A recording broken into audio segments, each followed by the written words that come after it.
So today we're going to be talking a little bit about Caitlyn Clark playing potentially in Unrivaled. So I've talked about this a little bit before. I've given my opinion. I gave my opinion before the Unrivaled season. And what I said about Caitlyn for Unrivaled this year, you can go back a year ago. You can go back a year ago to what I had said, well, right before it, that I thought Caitlyn should have played in Unrivaled. I'll be completely honest. I thought Caitlyn should have played in Unrivaled, and I stand by that. I stand by that take. My reason is that iron sharpens iron, and you, like, even if it's 3-on-3, I thought she would have improved more coming into next year. And I'm somebody that doesn't give a flying fuck about Caitlyn Clark having some weird, like, it's the weirdest thing ever. The people that are like anti-WNBA and anti-women's basketball and anti-women's sports that want Caitlyn Clark to... And by the way, like, people are like, oh, bring Caitlyn Clark, she should go off to Europe. And do what? She's playing against the same players. She's playing against the same players. There's just no general league pushing... like, of EuroLeague aren't going to push individual players. It's on the team-by-team basis. It's the same difference. It's like saying, like, it's just weird. It's the weirdest thing ever. People are like, oh, people are like celebrating the fact that they won't see Caitlyn Clark till 2027. I'm like, oh, you're not. I don't even think you're a basketball fan. I don't even think these people are basketball fans. I think also seeing Caitlyn Clark play basketball is what every fan should want to do. And any fan who doesn't want to see her play basketball, as long as it's not detrimental to her health. And ironically, it seems her not playing Unrivaled was detrimental to her health. But I always said that coming into this season, my logic was if she comes into this season and wins the MVP, she's never going to play. She's not going to play in Unrivaled. If she comes into this season and has a worse season than her rookie year, she's playing in Unrivaled while people around her got better. And that's what happened. That is what happened. Players around her got better, and Caitlyn was not healthy for one day of this season. And look, some people whose bodies are used to playing non-stop, when they stop, their body starts to break down. Like, Caitlyn had an 8-month off season. And when you're playing, there's like designated rest time when you're on a team. There's designated practice time. There's rest time. You can get your own workouts in. When you're on your own accord, if nothing else, she seemed to overtrain. But this is here, basketball fans all over the world. Sorry, by the way, shout out Rosalina. Shout out Rosalina. Obviously, most of you guys follow her, subscribe to her on YouTube. But shout out Rosalina for this article on Sports Illustrated. Myself, Rosalina, have had a conversation about this. About her playing Unrivaled. Myself, Rosalina, Robin, and Venom were in a live call about maybe 10 days, 2 weeks ago now, nearly. But we're all kind of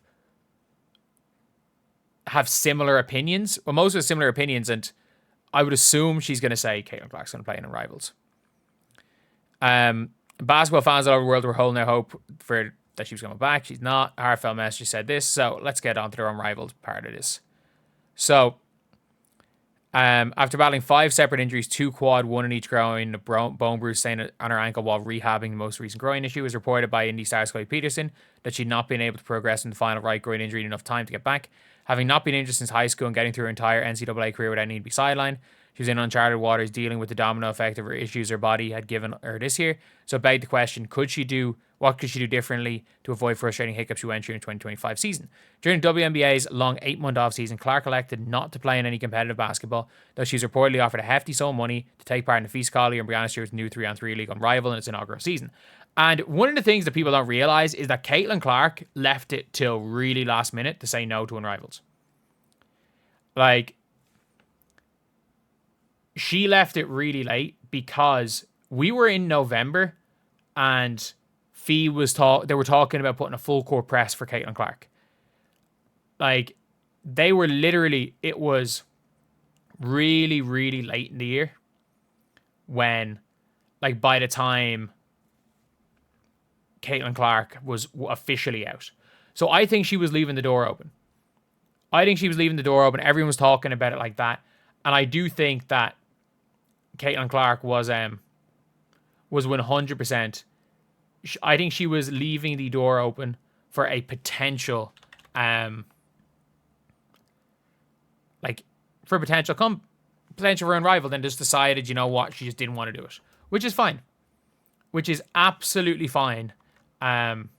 You don't have to play. Like, nobody's forcing anyone to do anything, and she chose not to. And look, I think if you ask her right now, she probably regrets not playing in Unrivaled, because what she could have done if she played in Unrivaled was take a month off, gone playing a month before Unrivaled, played Unrivaled, and then taken a month handy before the season. And that probably would have been better than her trying to almost keep up with her team, keep up with rivals and outwork them by herself and working nonstop. And also, one of the things that Keith Porter is not around. Keith Porter is not around. He's not around this offseason as well. And according to a sports physician at the hospital for special surgery, muscle strain are generally an acute event. Acute injuries generally tend to happen early to mid-season when athletes aren't quite fit enough. And while Moore was speaking on the biology of athletes in general, that sentiment applies to Clark, who suffered a left quad strain early in the season. Not only that, she literally she didn't have 5 healthy days in a row. Like, the first time that Caitlyn Clark tried to she went full court. The first time that she went full court in training camp, there was quad tightness. So the first time she went into full speed stuff, she got hurt. Like, she got hurt the first time, within the first couple of days. That's where Unrivaled comes into play. While many WNBA stars typically head overseas for winter ball, Clark may benefit from keeping her body stateside in a league whose stated priority is player development. According to the next Chelsea Late, the idea for Unrivaled is to be an off-season development league to help players their specific training goals, as well as becoming a more well-rounded players. The point is to make these players have an excellent off-season development option for themselves in the United States. There's no substitute for in-game competition like playing the game itself. And in Unrivaled's inaugural season, if a player felt a tinge of an injury, the league would take precautionary measures and keep them sidelined until they felt back to 100%. One thing I will say is that Unrivaled needs to go 4v4. It's going to go 4v4 soon. The worst thing they can do is try to make 10 teams in Unrivaled, because you guys don't understand how much more watchable modified court 4v4 is. 4v4 is just real basketball that's fast. 3v3 is not real basketball. Like, post players exist in 4v4. Stretch 4s exist in 4v4. Power forwards, double bigs exist in 4v4. Like, 4v4 is real, and on a modified court is real basketball. Like, a bunch of times, like, I've seen really high level pickups over here. There are some courts in Ireland that are just too small, and you'll see pros coming over and playing, and it's like, the court's too small, so they're like, screw it, let's just get rid of a player and play 4-on-4. And it looks like real basketball. So if Unrivaled doesn't go 4-on-4, I think Caitlyn will be bad. Is going to be bad at 3-on-3. I don't think Caitlyn's going to. I think she might play it, but I think she's going to be bad at it.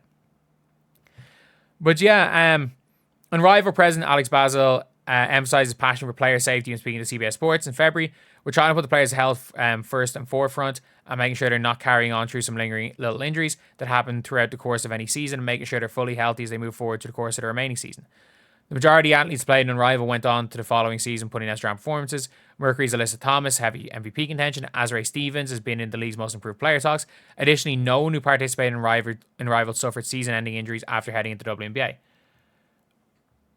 I agree. That is factually correct. But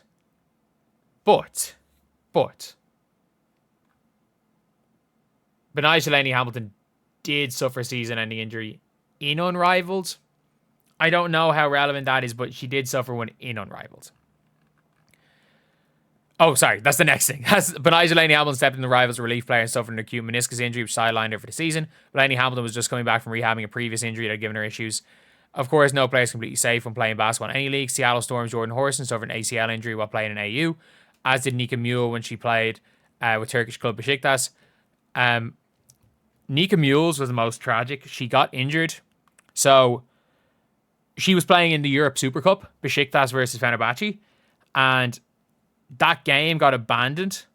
I think it got abandoned because of the crowd, and then they had to replay the game, and she got injured in like the second quarter. Maybe it was the first quarter, but she got injured in her first game over there. It can be argued to play in basketball in the offseason, get players of the WNBA into game shape and limit the possibilities of acute injuries, whether it be overseas or electing to take part in Unrivaled. Though overseas ball means 30 to 40 games, heavy travel, often little regard for player recovery. Unrivaled is the opposite, shorter season, fewer games, and environment tailored around high-level training recovery. For Clark, this could be the perfect balance of staying sharp, developing a rapport with players in different teams, and getting ready for the WNBA season. I still think, I fully agree with everything Rosalina said. I fully agree with it. But in my opinion, I'm telling you guys,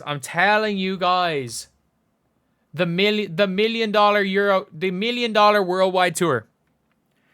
Like, you guys don't understand how, like, every team in Europe, every team in Australia enter as Indiana Select. I mean this. Go and insure all their WNBA contracts. Get the entire Indiana Fever team together.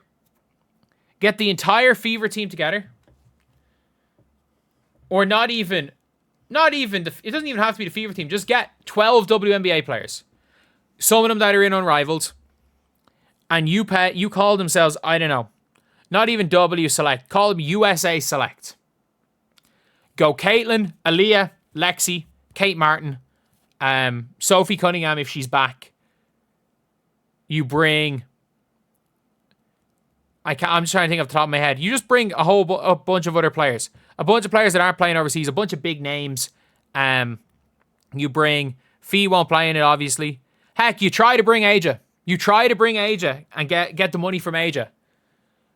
You pay them all $1 million each. $1 million each. Caitlyn Clark gets paid. Yeah, just pay $1 million each. Screw it. Make it equal. And then they play. They go and travel. So they go and play. They do a Europe tour at some stage in the off season, and then these teams like Fenerbahce find a time to play, and they go to a huge stadium and they pack out the stadium. They play USA Select in an exhibition game. You play maybe Fenerbahce, you play Prague, and then maybe you just go to Paris. You go to Paris to get everyone in like Western Europe to go to one place, and after you go to Paris, it's like a situation where you play against just a team that's willing to go and play in Paris because they'll make a whole bunch of money out of it. Play like competitive exhibition games. Play against real teams, so you're working out, you're playing games.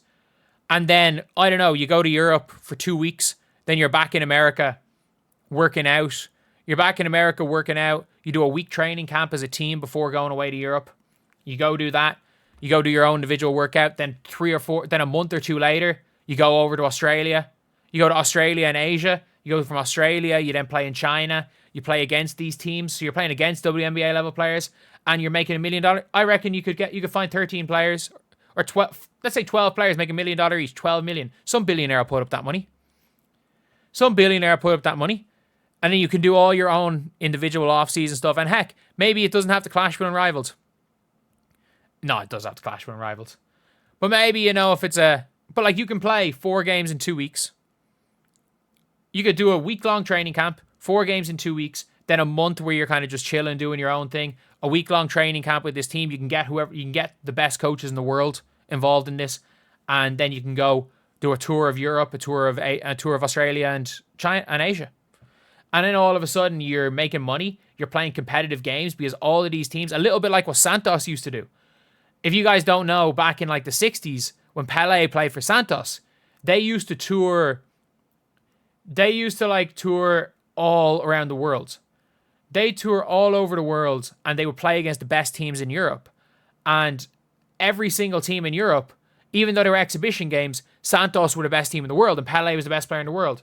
So everybody went out of their way to they would go out of their way to beat them. It was their game 7. And just like all these overseas teams, it'll be their game 7 to beat that USA Select team. And it doesn't even have to be the Fever team. Heck, if you want to make it a Fever thing, cool. If not, you can just make it a USA All-Star Select and play against them being round by Caitlyn Clark. That would hypothetically be the best thing, but I don't see that happening. That idea would be cool if a billionaire put up the money, but I don't think that'll happen. The reality is, I think she'll play in Unrivaled. Like, I don't see her playing in AU. AU is literally, like, a lot of the higher-ups in AU are the Hatelens, like Cindy Brunson and Cheryl Swoops. There are a lot of high-ups in AU, so I don't see her playing in that. She might start her own league, but it's highly unlikely. Highly unlikely, but I would say there's a 75 to 80% chance Caitlin Clark plays, especially with the looming potential for a lockout. There is no way that Caitlin Clark is going to sit there and not play basketball healthy from September 2024 until May 2027. Because let's be real, everyone's like, oh, but Caitlin makes more money doing all these like talks. None of that matters if she's not very good at basketball. If she's not one of the best players in this league, none of that matters. None of that matters if people aren't watching her play basketball. None of those talks, none of that matters. She is a basketball player at the end of the day. Caitlin Clark has enough money that she can live in luxury the rest of her life. So none of that other stuff matters. All that matters at the end of the day is the basketball. She has time in 2 years after she wins an MVP to take another offseason off. Or take time of an offseason off to do a whole bunch of extra things. And make a shitload of money. She has time in her career to do that. That time is not right now. Because at the end of the day, Caitlin Clark, first and foremost, is a basketball player. And she's got to make sure as hell she's as good as possible. Whether it be in the WNBA or isn't forgotten about as a basketball player.